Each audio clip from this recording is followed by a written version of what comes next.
아내는 저보다 2살이 많은 연상이고요. 아내는 아이를 별로 안 좋아하고 저는 아이를 참 좋아해요.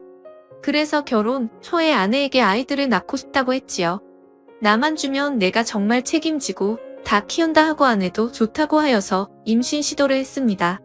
참 몇 번이나 임태계를 해봐도 도줄이 뜨지 않고 그렇게 1년 뒤 아내와 함께 보인과를 갔어요. 보인과에서 1년 정도 임신 시도를 했는데 아이가 안 생긴다고 하였습니다. 의사 선생님께서는 이것저것 다양한 검사들을 권하였고 검사 결과 원인 불명, 난임이라는 충격적인 이야기를 들었네요. 저는 아이를 무척이나 가지고 싶었던 입장이라 그런지 이러한 결과가 굉장히 충격적으로 다가왔습니다. 아내는 처음에는 약간 충격을 받았는데 금방 괜찮아지더라고요. 의사 선생님이 시험관 하는 것을 조심스레 권하였습니다. 아내는 단칼에 거절하였고요. 본인이 아이를 그렇게 좋아하는 편도 아닌데 굳이 내 몸 고생하면서까지 시험관을 하고 싶지는 않다면서요. 저도 제가 아이를 좋아하지만 저의 일방적인 요구로 아내가 임신하고 힘들어하는 모습을 보고 싶지 않았기에 시험관을 포기하고 아이에 대한 마음을 접었습니다. 아이보다 현재 내 옆에 있는 아내가 더 소중했으니까요. 둘이서 부부 생활하는 것도 참 좋았습니다. 상대적으로 여유있고 자유로웠으며 그렇게 시험관을 포기하고 둘이서 지내던 중 제가 지방으로 발령이 나게 되었습니다. 제가 다니는 회사가 중공기업에 가까운 회사인데 정보 지원을 위해 지방 쪽의 회사를 일부 이전하고 그렇게 이전된 곳에 제가 발령이 나게 된 것이죠. 결혼한 지 채 2년도 되지 않은 상황에서 아내를 주말만 만나게 되었습니다. 제가 회사가 먼 곳에 있어서 주말마다 보게 되니 오히려 그 전보다 관계가 더 애틋해졌고요. 지방으로 발령 나기 전보다 부부관계를 더 많이 했으니 말이죠. 그렇게 아내와 주말 부부로 지내던 중 정말로 로또 1등 된 것만큼 좋은 일이 생겼습니다. 아내가 아이를 가졌다는 소식을 알게 되었죠. 오히려 마음을 비우니 이런 좋은 결과가 생겼구나 싶었습니다.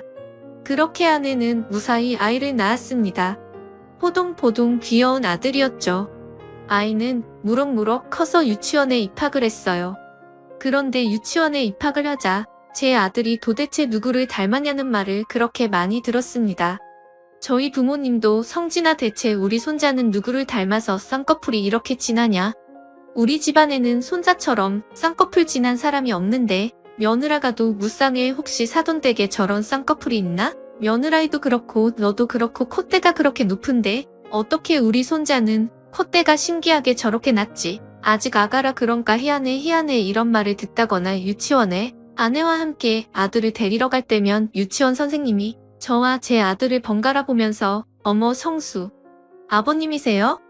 저는 성수가 어머님을 하나도 안 닮았길래 아빠랑 똑같겠구나 싶었는데 어머 아버님도 안 닮았네요. 그럼 할아버지 닮았나 보다 이런 이야기 듣기 일쑤였고요. 아들도 그런 이야기를 들으니 스트레스를 받아 했고요. 하루는 아들이 저한테 아빠 나 다리 밑에서 주워온 애야. 엄마랑 아빠 안 닮았다고 자꾸 사람들이 나 놀려 스트레스 받아라면서 칭얼대기 일쑤였고요. 다행히도 이러한 스트레스가 아들이 초등학교를 들어가고 나서부터 없어진 것 같았습니다. 아들이 초등학교를 들어감과 동시에 저도 지방에서 서울로 다시 회사를 옮겼고요. 주말 부부에서 벗어났죠. 제가 서울에서 다시 근무할 것 같다고 아내한테 말하면 아내는 방방 뛰면서 좋아할 줄 알았어요. 그런데 약간 당황하면서 그래? 그래 알겠어 하며 시큰둥하더라고요. 순간 뭐지? 왜 안 좋아하지? 너무 오랫동안 주말 부부를 해서 그런가?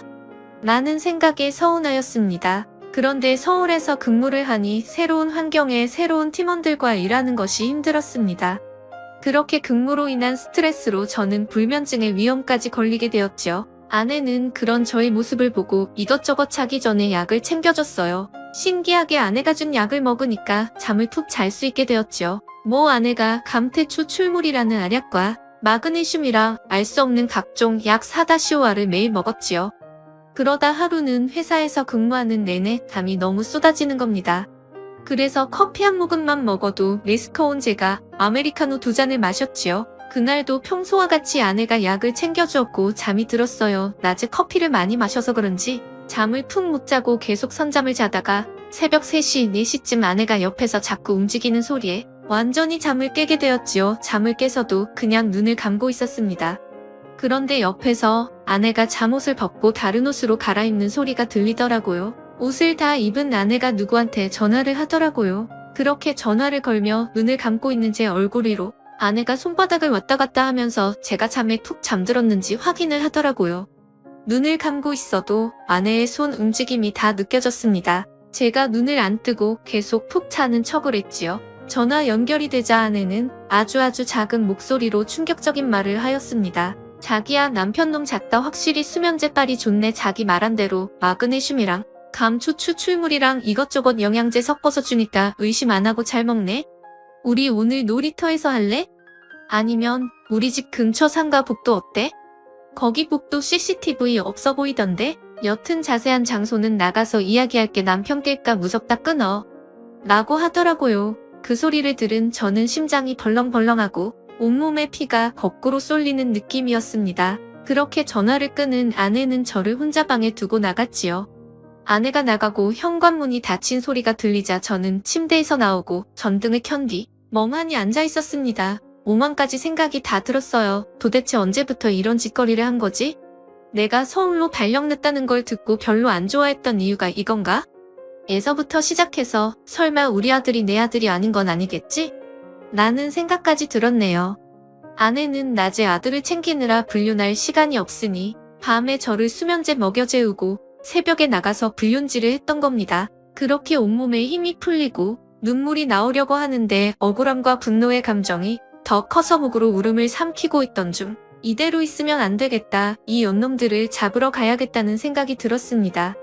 잠옷바람에 바람막이 하나 걸치고 나갔지요. 무작정 밖에 나가 아내와 그 상간놈을 찾아서 죽여야겠다는 생각으로 아파트 상가와 놀이터를 뒤졌습니다. 30분을 뒤졌는데도 그 연놈들을 찾을 수 없었습니다. 어쩌면 찾는 것도 기적이었겠죠. 그렇게 30분 내내 뛰어다니며 아내를 찾다가 포기하고 땀에 푹 젖은 채로 집으로 돌아가는 길로 향했지요. 저희 아파트가 13차까지 있습니다. 제가 사는 아파트가 2차이고요. 13차까지 다 훑어보고 다시 집이 있는 2차로 가는 길에 있는 곳에 이상한 신음소리가 들리더라고요. 놀이터라고 하기도 애매한 통으로 되어 있는 미끄럼틀 하나와 철봉 몇 개가 있는 그곳에서 둔탁한 소리와 함께 그 소리가 났습니다. 당연히 그 놀이터도 처음에 제가 확인한 곳이었죠. 그런데 처음 볼 때는 아무도 없는 것 같길래 그냥 지나쳤지요. 설마 그 미끄럼틀 통 안에 사람이 있을 거라고는 상상도 못했습니다. 그렇게 그 소리가 나는 미끄럼틀로 향했습니다. 가까이 갈수록 격해지는 그 소리가 자세히 들려오니 들은 생각은 이건 100% 안에 소리다. 미끄럼틀 안에 지금 그 연놈들이 있구나 라고 생각했습니다. 미끄럼틀통 안을 발로 세게 차니 상간놈이 뭐야 라는 큰 소리와 함께 바지가 반쯤 내려와 있는 상태로 나오더라고요. 저보다 좋게 10살은 어려 보이는 그 상간놈이란 새끼를 보자마자 발로 까버리고 미끄럼틀 안에 있는 아내를 손으로 끄지만 했죠.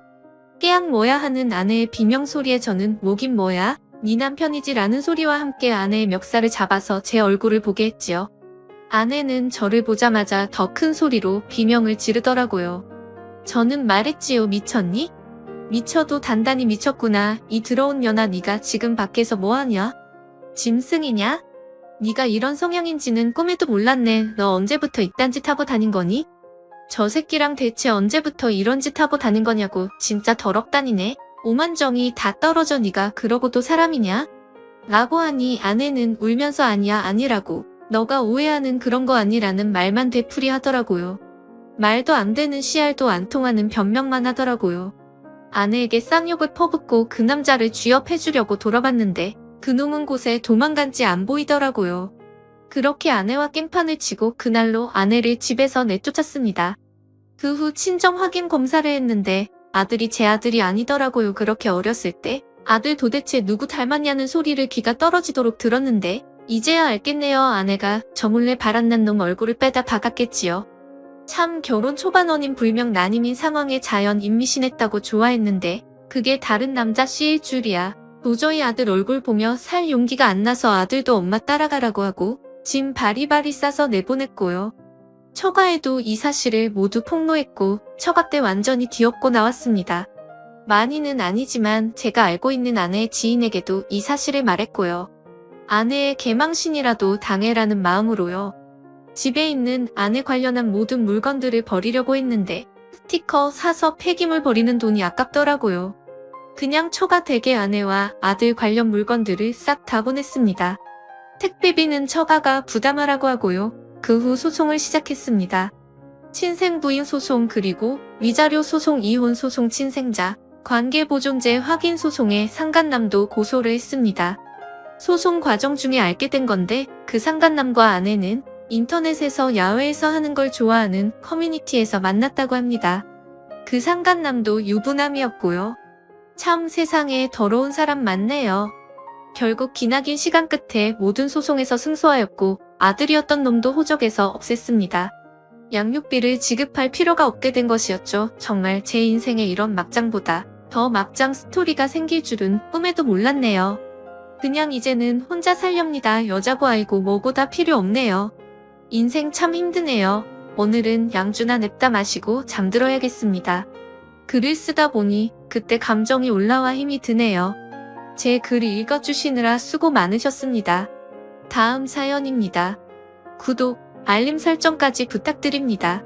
오늘도 우리 사는 이야기 찾아주셔서 감사합니다. 사연자분이 보내주신 이야기 시작해 올게요. 올해로 이제 40, 이제 거의 반백으로 향하는 나이에 저희 집에서 이상한 일들이 일어났습니다. 자고 있었을 때 갑자기 누가 문을 두드리질 않나? 문 두드리는 소리에 밖을 나가보면 아무도 없지 않나? 문 닫고 돌아가면 몇 시간 후에 또 두드리질 않나? 처음에는 누군가가 장난으로 행한 일인 줄 알고 별 생각 없이 아무렇지도 않게 넘어갔지만 그게 며칠 동안 지속되니 문득 무서워졌습니다. 집 밖 현관에는 CCTV 감시 카메라도 없어서 휴대용 카메라로 임시로 집 문 위에 달아두고 기다리자 오늘도 어김없이 문을 두드리러 오는 사람이 찾아오는 거였어요. 몇 시간 후에 그 사람이 가자 저는 망설임 없이 얼른 카메라를 확인했고 허름한 남색 옷을 입은 여인을 확인할 수 있었습니다. 혹시 스토커인가 하는 생각이 들었지만 제가 누구에게 보여줄 만한 외모를 가진 것도 아니고 좋은 배경도 남들이 없는 특기 또한 없었어요. 한마디로 평범한 민간인, 그런 비범하지도 않은 저를 스토커한다는 건 상상하기 어려운 일이었죠. 뭐 하는 사람인지 궁금해 혹시나 하는 마음에 이 집에 전에 살았던 사람에게도 메시지를 보내 확인시키고 주변 사람들에게도 물어보았지만 알 수 있는 단서를 하나도 찾지 못했습니다. 결국 체념할 수밖에 없어 또 오면 경찰에 신고하면 되겠지 라는 생각으로 신경을 껐지만 다음날 밤에 일이 일어났습니다. 점심을 먹고 느긋하게 소파에 누워 TV를 보고 있었을 때 친척 집에서 오신 거였습니다. 다름 아닌 삼촌이셨죠. 삼촌께서는 전직 군인이셨지만 근무 중 한쪽 다리를 다쳐 퇴직할 수밖에 없던 그런 분이셨습니다. 그 여파로 평생 전륜 발해가 되셨지만 다들 슬퍼하는 와중에도 혼자 괜찮다며 껄껄 웃는 그런 분이셨어요. 끓여 넣은 물을 커피 가루가 담긴 컵에 부어서 한 잔 드리고 삼촌이랑 수다를 떨었습니다. 워낙 오랜만에 보는 사람이었고 요즘 스트레스도 심했기에 삼촌은 제게 봄날의 담비아도 같았습니다. 그렇게 이야기를 나누다 보니 어제 있었던 일도 자연스레 꺼내놨어요. 삼촌은 매우 의아해하면서 관심을 보이자 저는 찍어놓은 사진을 보여주며 혹시 아는 사람이냐고 물어봤습니다. 그러자 삼촌은 주름진 이마에를 찌푸리며 한참 생각하다가 저 사람이 문을 두드리며 무슨 말을 하지 않았냐? 예를 들어 쓰레기랑 관련된 말을 하거나 라고 물어보자 저는 고개를 절레절레 저었어요. 삼촌이 무언가를 알고 있는 것 같아 재차 물어봤지만 삼촌도 기억이 안 난다며 생각나면 연락을 주겠다고 말한 후 떠나버렸습니다. 워낙 삼촌의 표정이 심각해서 그가 떠난 이후로도 저는 계속 고심했습니다. 그렇게 그날 밤이 지나자 어김없이 중년의 여자는 또다시 찾아와 문을 두드리자 이번엔 끝장을 보겠다는 심정으로 재빨리 문을 박차고 나가 여자를 노려보았어요. 대체 왜 매일같이 찾아와서 이러느냐며 소리치며 물어봤죠. 쌓인 게 너무 많아 저도 모르게 폭발했고 여자도 움찔거리더군요. 여자는 어버버 하다가 떠나려 하자 저는 급히 그녀의 팔을 잡아 채 강제로 멈춰 세웠습니다. 여자가 돌아서 저를 올려다보자 그녀의 얼굴을 볼 수 있었습니다. 그녀는 누군가와 매우 닮아있다는 생각 말고는 별다른 생각은 없었지만 그것만으로도 중요한 단서가 되었죠. 여자는 결국 입을 열었습니다. 혹시 김설문의 집이 맞는가요? 여자는 말을 매우 더듬었고 호흡이 불안정해 보였습니다. 하지만 말 속에 있는 내용을 파악하자 생각을 달리했죠. 김설무는 제 아버지였으니까요. 워낙 갑작스러운 말이라 제가 얼어붙어 있자 여자는 슬픈 낯빛으로 뒤돌아서 터덜터덜 걸어가기 시작했습니다. 마치 다른 곳을 알아보러 가는 것 같은 그런 발걸음이었습니다. 저는 다급하게 걸어가 그녀를 멈추게 했고 집으로 이끌며 "네 맞아요, 들어오세요" 라는 말에 침울했던 여자의 표정은 점점 경악으로 물들어갔고 이내 환희가 그곳에 자리 잡았습니다. 중년의 여성을 집으로 안내한 뒤 집 문을 닫자 여자는 엉거주춤하게 신발을 벗어 던지더군요. 여자는 양말을 신고 있지 않아 신발을 벗자 맨발이 드러났습니다. 그녀의 발은 군데군데 붓고 터져 있었어요. 그런 시퍼런 발을 보자 저도 모르게 안타까운 시선을 보내며 의자에 앉기를 권유했습니다. 그런데 웬일인지 여자는 의자에 앉기를 거부했고 선체로 대화를 하자는 말에 어쩔 수 없이 예의상으로 저도 일어서서 대화할 수밖에 없었습니다. 처음에는 좌절한 질문부터 시작하려고 했지만 여자가 한 말에 저는 이내 질문할 정신머리조차 남기지 못했습니다. 저는 김설문 씨의 아내가 될 사람이었어요 라고 자신이 어머니라 주장했으니까요. 듣는 순간 뒤로 자빠질 뻔한 몸을 간신히 지탱하며 자리에 앉아버렸어요. "네?" 라는 반문이 절로 나가버렸고 여자는 신경 쓰지 않고 말을 계속 이어나갔습니다. 28년 전 가정 형편이 어려워 어쩔 수 없이 그 사람에게 시집가야 했었어요. 김설문 씨는 3년 후로 결혼식을 잡아뒀고 왜 하필 3년 후냐라는 말에 대답을 거부하며 저를 데리고 집에서 버티기만 했죠. 그러다 몇 달이 지나 아이를 가진 저는 어떻게 결혼하기도 전에 아이를 가질 생각을 했냐며 그를 탓하며 엉엉울짝 귀찮다며 병원으로 보내버렸더라고요. 여자의 말에 이상한 점을 느낀 저는 문득 질문을 던졌습니다. 저희 아버지는 제 혼자가 아니에요. 24년 전 처음 결혼해서 저를 낳았는데 지금 그쪽이 무슨 말을 하고 있는지 알고 계신가요? 2년 후 저를 바다로 밀어 떨어뜨렸으니까요. 여성이 한 말이 더욱더 제게 충격적으로 다가왔습니다. 내 아버지가 범죄자였다니 도저히 납득할 수 없는 한편 도저히 범죄와 아버지의 연관점을 찾을 수 없었습니다. 일평생 죄를 한 번도 지어본 적 없던 양반이 이런 중죄를 숨기고 있었단 말인가? 중년의 여자는 말을 이어나갔습니다. 간신히 목숨을 건졌지만 저는 반평생의 기억을 잃었고 그것들을 찾아가는 과정에서 10년을 성허했습니다. 더군다나 중국 어민에게 건져진 저는 장기가 몇 개 뜯겨져 나가는 계약서를 쓰는 대가로 그 뒤에 삶을 연명해 나갈 수 있었습니다. 그리고는 여자가 자신의 품에서 사진 몇십 장을 한 데다 묶어놓은 문금에 고무줄을 풀며 그 속에 담겨져 있는 사진들을 제게 펼쳐 보이며 설명을 이어나갔습니다. 이건 제가 약혼자와 찍었었던 사진. 이건 중국 어촌으로 건너간 후 어민들과 함께 찍었던 사진. 그리고 이건 죽은 제 딸이에요.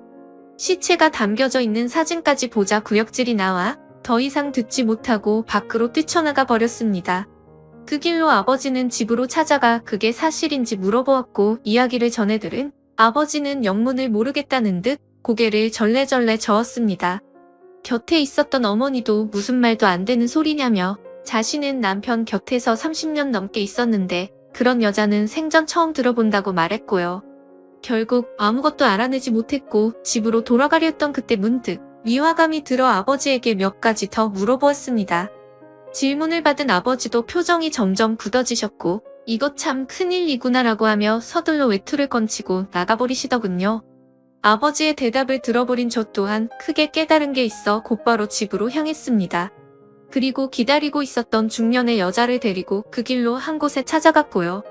제가 여자를 데리고 온 것은 삼촌의 집이었습니다. 왜냐하면 내 아버지가 아닌 삼촌에게 시집간 여자분이었다고 판단했기 때문입니다. 그곳에는 미리 도착해 있던 아버지와 어머니가 긴급하게 대화를 나누고 있었지만 삼촌은 여자를 보자 얼굴이 새파래지더군요. 확신이 들어버린 저는 한탄하듯이 말했습니다. 삼촌이 어렸을 때 철이 없어 자주 자신과 닮은 아버지의 신분증과 지갑을 들고 나가셨어요. 30년쯤 전에 한번 몇 년간 가출한 전적이 있으셨는데 그때 자신을 아버지라 속이고 돌아다니셨더군요. 역시 돌아오자마자 위기의식을 느낀 사람 마냥 급하게 군입대를 했던 이유가 있었군요. 제 말이 맞나요, 삼촌? 결국 삼촌은 아무 말도 하지 못했습니다. 고개를 떨구며 잘못했다며 죽을 죄를 지었다고 울면서 빌고 빌기만 할 뿐이었어요. 그날부터 삼촌은 자체를 감춰버렸습니다. 그렇게 저는 평생 다시 그 사람을 볼 수 없었습니다. 중년의 여성 또한 그녀가 받았던 상처에 대한 보상을 받았지만 그녀는 일절 거부하며 하늘을 보며 한탄할 뿐이었죠. 자신은 그저 자신의 반평생을 짓밟아버린 그 남자가 아직도 잘 살고 있을까? 라는 생각이 찾아다녔다며 이제 더 이상 아무것도 필요 없다며 어딘가로 걸어가 버리더군요. 전 그 사람을 잡을 수도 없었습니다. 그리고 종적을 감춰버린 여자는 다음날 산에서 목을 매단 채 이 세상 사람이 아닌 채로 있었고 수사를 마친 경찰들은 행여자로 확인하고 그렇게 처리를 해버렸습니다. 정말 이 글을 쓰면서도 소름이 돋습니다. 어떻게 이런 일이 일어날 수 있을까 하고 말이죠. 제 기가 막힌 이야기 들어주셔서 감사합니다. 사연은 여기까지였고요. 시청해주셔서 감사합니다.